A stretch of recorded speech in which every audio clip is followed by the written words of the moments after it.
Oxford University's 800-year history had never witnessed such profound silence. Professor Harrington had just declared, "Africa has contributed nothing to human civilization." Ibrahim Traoré rose from his seat as 500 academics held their breath. But no one could have predicted that his words over the next 10 minutes would go viral and end the professor's career. The Sheldonian Theatre at Oxford was packed that March afternoon. It was meant to be a routine lecture on global leadership in the 21st century, featuring various world leaders and academics. Ibrahim Traoré, president of Burkina Faso, had been invited as part of the university's African Leadership Series. He sat quietly in the front row, dressed in a simple dark suit, taking notes as various speakers presented their views on development, democracy, and international cooperation. Professor Edmund Harrington took the stage at 3:30 p.m. A man in his late 60s with silver hair and wire-rimmed glasses, he commanded respect through decades of published work on European history and civilization. His introduction was glowing. Rhodes Scholar, author of 12 books, holder of 3 honorary doctorates. As he began his lecture on the foundations of modern civilization, his tone was confident, almost dismissive, as if the conclusions he was about to present were beyond dispute. "When we examine the pillars of human advancement," Harrington began, his voice echoing through the historic venue, "we see a clear pattern. Mathematics from Greece, law from Rome, philosophy from Germany, industrial innovation from Britain." He paused, surveying the audience over his glasses. "The foundations of what we call civilization have decidedly Western origins." Several audience members shifted uncomfortably, but Harrington continued, emboldened by the academic setting that had long protected such views. 20 minutes into his lecture, Harrington made the statement that would define the rest of his life. Now, some might ask about other continents' contributions. Asia gave us gunpowder and paper, certainly. The Americas had sophisticated calendars. But Africa? He paused dramatically, a slight smirk playing on his lips. "I challenge anyone in this room to name a single significant contribution to human civilization from sub-Saharan Africa. The continent has been a recipient of civilization, not a contributor to it." The silence that followed was deafening. In the front row, Ibrahim Traoré slowly closed his notebook. He placed his pen carefully on the desk beside it. Around him, several African students and academics sat frozen, caught between outrage and the intimidating atmosphere of challenging such a senior professor in Oxford's most prestigious venue. The moment stretched on, heavy with unspoken tension, until Traoré raised his hand. "Yes?" Harrington acknowledged him with barely concealed irritation, clearly not expecting to be challenged. Traoré stood, his movement deliberate and calm. "Professor Harrington," he began, his voice carrying despite not using the microphone, "I would like to respond to your assertion, if I may." Harrington's smirk widened. "By all means, Mr." He pretended not to know who Traoré was, though the president had been introduced at the beginning of the event. "Traoré? Ibrahim Traoré," he replied simply, not mentioning his title. "And I accept your challenge." A ripple of anticipation ran through the audience. Several people began discreetly recording on their phones, sensing something significant was about to unfold. Harrington gestured dismissively toward the stage. "Please, enlighten us. But do try to stick to historical facts rather than romantic nationalism." The condescension in his voice was palpable. Traoré walked to the podium with measured steps. He carried with him a simple leather folder that he placed carefully on the lectern. For a moment he stood silently, looking out at the audience, then directly at Harrington. "Professor," he began, "before I address your challenge, may I ask you a question? In your extensive research, have you ever visited the manuscript collections in Timbuktu? Have you studied the mathematical treatises of the Dogon people? Have you examined the metallurgical techniques of the Haya people of Tanzania?" Harrington waved his hand dismissively. "Ancient mud buildings and primitive folklore hardly constitute civilization, Mr. Traoré. We're talking about contributions to human advancement, not anthropological curiosities." Several gasps could be heard from the audience at the blatant disrespect.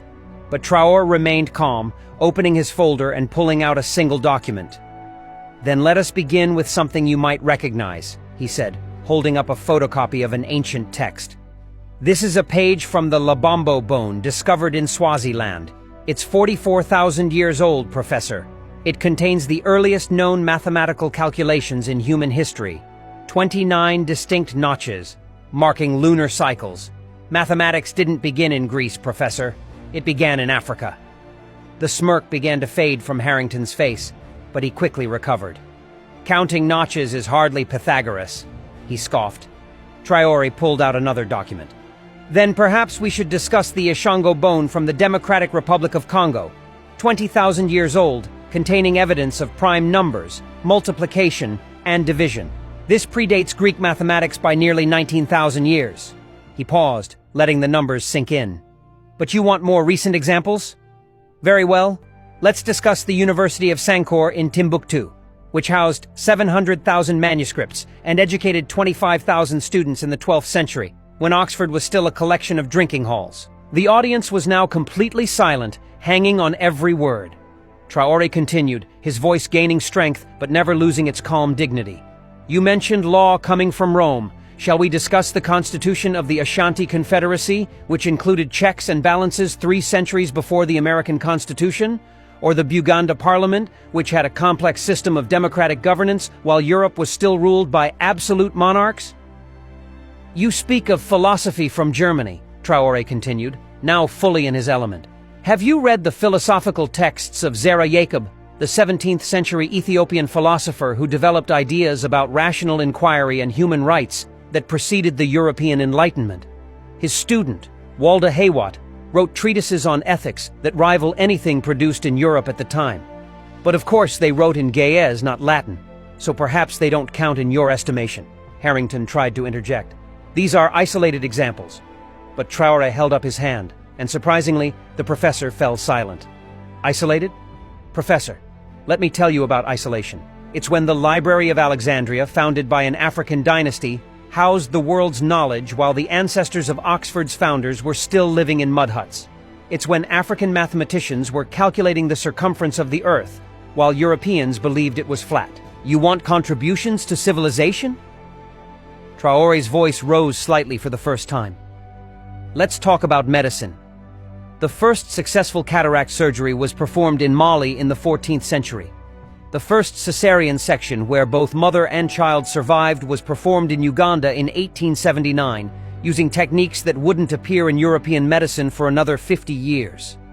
The first vaccination, not Edward Jenner's cowpox but variolation against smallpox, was practiced in West Africa and brought to America by enslaved Africans. He pulled out another paper.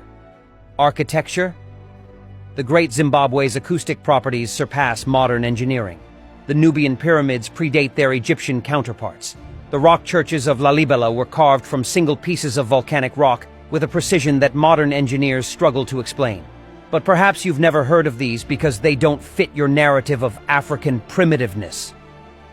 The transformation in the room was palpable. Students who had been slouching were now sitting upright, many taking notes. Several professors were nodding along, some looking uncomfortable, others seemingly discovering this information for the first time. Harrington's face had gone from dismissive to defensive to something approaching panic, but Traore wasn't finished. Let's discuss metallurgy, he continued, his voice now carrying the authority of absolute certainty. The Haya people of Tanzania were producing carbon steel in blast furnaces 2,000 years ago, a technique that wouldn't appear in Europe until the Industrial Revolution. The bronzes of Benin are so sophisticated that when Europeans first saw them, they refused to believe Africans could have made them, so they invented theories about lost Portuguese craftsmen. Agriculture? Africans domesticated pearl millet, sorghum, African rice, yam, black-eyed peas, watermelon, and okra. They developed complex irrigation systems in the Sahel that sustained cities of hundreds of thousands while Europe was experiencing the Dark Ages. The terraced agriculture of the Dogon people has sustained communities for over 1,000 years in conditions where European farming methods fail within a season. Traore paused, looking directly at Harrington, who was now visibly sweating despite the cool temperature of the theater. But perhaps most importantly, Professor, let's talk about Ubuntu, the philosophical concept that I am because we are.